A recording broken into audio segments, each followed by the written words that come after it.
I'm Julie Burstein in for Leonard Lope today on this rainy Monday afternoon. And we are listening right now to the Jimmy Heath Big Band. And this is from the album Turn Up the Heath. And Jimmy Heath is my next guest, a man of many talents, musician, composer, teacher, band leader.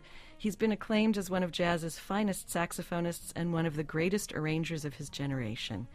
When you look at his selected discography, it reads like a who's who of jazz greats.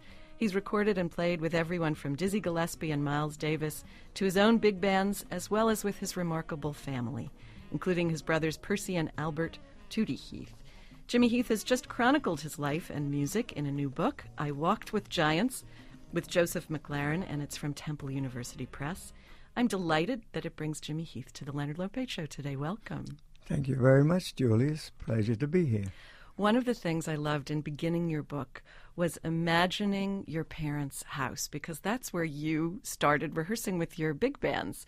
Can you describe what that living room was like with all of those musicians in it? Chaos.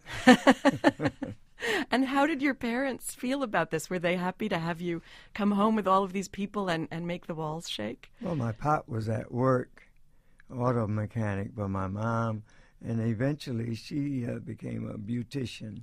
But when she was home, they loved the music, and they are the people who are responsible for me being into music, because we had all this music in our home.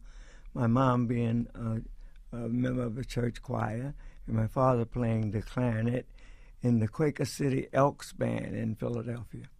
There's a picture of both of them I read on the first album you made with your brothers, and it does seem like they had such a powerful influence on all three of you in terms of this passion for music. Yeah, my older brother, Percy, played the violin in junior high, and that was a thing that was very fascinating because his teacher was named Professor Pugsley, and Professor Pugsley had the longest pencil, and every time my brother Percy would make a mistake on the violin, he would get hit on his knuckles. Oh, dear. So when my father asked me, he said, "Jimmy, what instrument you want to play?" I said, "Not that violin, Pop." Anything that guy doesn't teach, I'll play.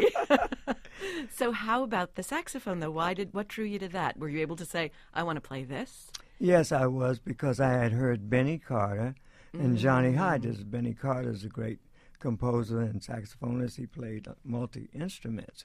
And Johnny Hodges was the sound of the alto from Duke Ellington's band. And then later I heard Charlie Parker. But so I told my father I wanted to play the alto saxophone, and he bought me one. What was it like to start to learn? Was it something that you just took to, or, it requires learning how to do a lot of different things that most of us don't do in everyday life? Julie, the first thing I did as a young person, I was 14 or 13 or 14, I took the saxophone apart. You took it apart? Yeah, I took the keys off, but I was smart enough not to take them all apart at once. I would take a key off and lay it down so I could figure where to put it back. So why did you take it apart, though? I don't know. Uh-huh. I was inquisitive. Yeah. And trying to figure out how it worked. Yeah. That was smart, though, not to take it all apart and have all the pieces lined. I would have never gotten, and still I wouldn't be able to put one back together. Do you feel, though, by sort of taking it apart, it's almost like trying to find the soul of something, that you found something in it that then allowed you to really learn it? Yes, I thought that, and later on, when Charlie Parker played my instrument for a week, he borrowed it when he was playing in Philadelphia at the Downbeat Club. And he would leave it and go back to New York. He was commuting back because he was a drug addict, and he had to get back to New York. So when I'd be sure to stay there all night and take the horn back to my parents' cellar and take the horn out. He'd leave his mouthpiece. And I found out then that what goes in there just goes through, because I would say, oh, Charlie Parker played my horn last night. I know some of that's in here, but it wasn't.